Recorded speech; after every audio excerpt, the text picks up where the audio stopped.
happen along the way. So, tonight, my friends, I'm going to share with you some things that happened on this backpacking trip. And you can decide for yourself whether backpacking is something for you or not. So let's go back 2 weeks ago. My friend Heather and I are in her huge camper van, and we're driving along the freeway, headed up to Inyo National Forest. That particular night, it happened to be the most ridiculous windstorm of my life. And first problem happens. The vent that was at the rooftop of the camper van decides to come undone. And this is a problem because without that vent, if rain comes through, it will be a flood. That is no good. So my friend Heather, who is the female version of MacGyver, decides to put it back together with only a pen and a paper clip, and does so quite successfully, to my amazement. Then, 10 minutes later, we're driving back on the road, we're feeling good, we're two independent women doing our thing, we're feeling strong. Then the windshield wiper decides to detach itself into 2 parts. And it's flapping in the wind, and we're thinking, oh my God, now what? Heather, again, what's her name? MacGyver. Heather runs out of the car, out of the van, with a screwdriver in hand, flails her body on top of the hood of the van, and with her screwdriver, screws the 2 pieces back together. And the whole time I thought the wind was literally gonna blow her body off. But somehow she was okay. She came back inside the camper van, and we had a nice, relaxing drive the rest of the way. We camped, got to our site, we had a really good night's sleep. We were really relaxed and calm. The next 2 days were fantastic. Everything was going well.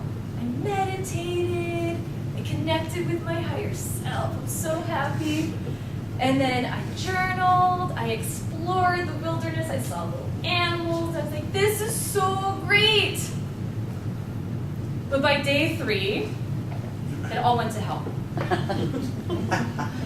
The goddess of the gastrointestinal system was not happy with us. By that day, there were some symptoms going on, stomach-wise. The stomach was rolling, there were cramps, even body shivers. And how could this be? We planned this trip so well. We planned for everything. What could go wrong? This, my friends, is what went wrong. Freeze-dried food at REI. No likey. No good. No good.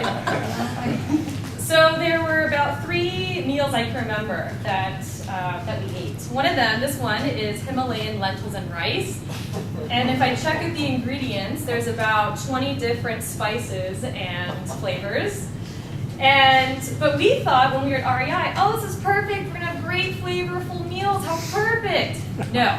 In the outdoors, go simple. But we did not know this.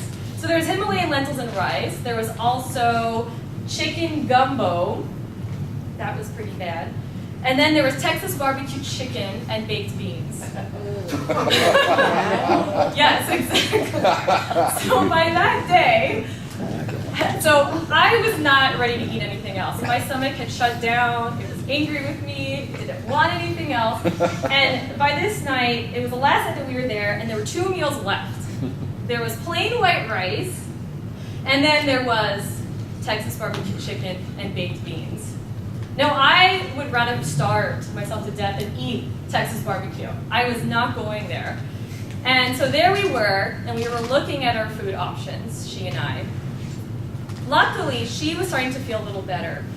So, like a stoic British self-sacrificing soldier, she offered me the white rice. She said, here, you take it. I said, really? You do that for me? Really? You're giving me the white rice? She said, yes, you're feeling better? Just go ahead and do it. So she took the Texas barbecue, she wolfed it down, and by the end of the meal, I asked her, like, so, how you doing? You okay? And by the way, she ended up splitting half this meal with her dog, Rigby. The 2 of them were not doing so well. Rigby ran into the tent and passed out. And Heather just pretty much went to bed early. It was not a good night. But in that moment, I realized that I had a very true friend in Heather. The next day, we both were starting to feel better. We went back, we hiked down, it was so much easier. We had spring in our step and lightness in our hearts. We had gotten rid of our food, so our backpacks were lighter, and we were going downhill, and it was just much, much easier. And we finally got to our camper van, and we just thought, you know what? Despite everything, this was a pretty successful trip. So why am I sharing you the challenges and the hassles that went on this backpacking trip instead of the great successes and all the beauty? Well, something I learned along the way was that it was actually in the challenges and the hassles that I really felt most alive. And I really had fun. That's where I really had fun. And that's where I just laughed and had the time of my life. And so what I wish for all of you, whether you decide to backpack or not, most of you probably won't, but some of you might, but whether you do or not, just to think about how the challenges are really, truly the gems in life.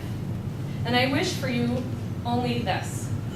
I wish for you to have as many challenges as possible and to have the best time of your life.